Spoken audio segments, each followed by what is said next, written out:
बुद्धा अमृतवाणी गौतम बुद्धा स्टोरी। हम सभी जानते हैं कि व्यक्ति का मन बहुत चंचल होता है। यही कारण है कि मन अशांत रहता है और कई तरह के सवालों का जन्म भी अशांत मन के कारण ही होता है। यदि आप जीवन में शांति चाहते हैं तो इसके लिए जरूरी है मन को शांत करना। लेकिन मन को शांत कैसे किया जाए? गौतम बुद्ध से जुड़ी इस कहानी के माध्यम से आप जान सकते हैं कि मन को शांत करने का क्या तरीका है।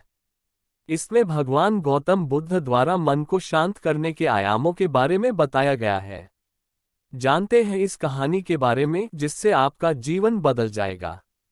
मन को शांत करने की कहानी।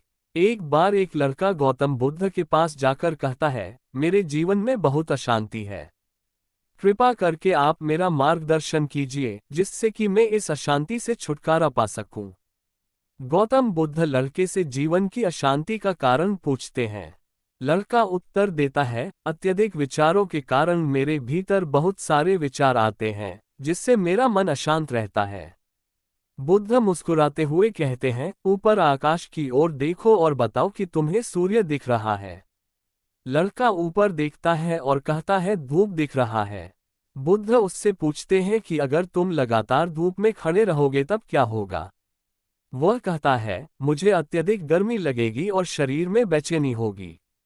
बुद्ध लड़के से कहते हैं कि अगर धूप में खड़े रहने से तुम्हें गर्मी लगती है तो इसमें दोष किसका है, सूर्य के ताप का या तुम्हारा? लड़का कुछ सोचने के बाद कहता है, इसका जवाब आप भी बताएं। बुद्ध कहते हैं, सूर्य का काम है ताप देना और ताप का काम है गर्मी लगना।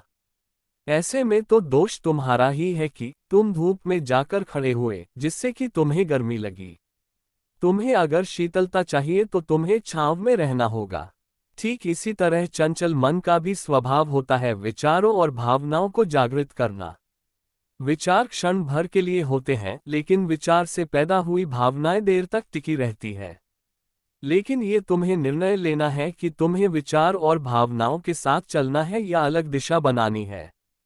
बुद्ध कहते हैं, मन को शांत करने के लिए तन के आयाम पर काम करना सबसे आसान तरीका है। शरीर के स्तर पर हमारी कर्मेंद्रियां और ज्ञानेंद्रियां है। कर्मेंद्रियां कर्म और ज्ञानेंद्रियां ज्ञान से जुड़ी होती है। इससे हम अपनी संवेदनशीलता को बढ़ा सकते हैं, यानी हम जो भी काम करें उससे आनंद के साथ करें।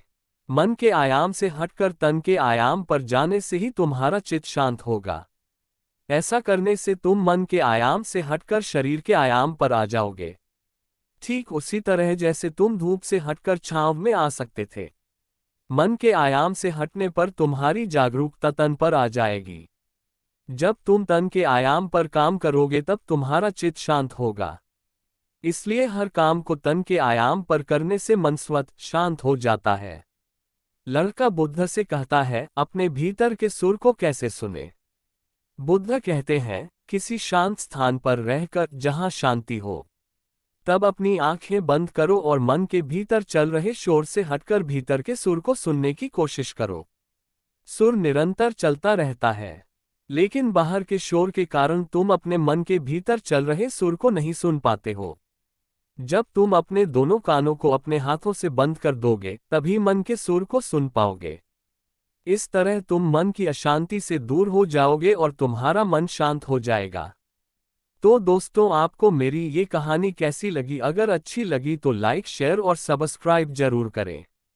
धन्यवाद। नमो बुद्धाय।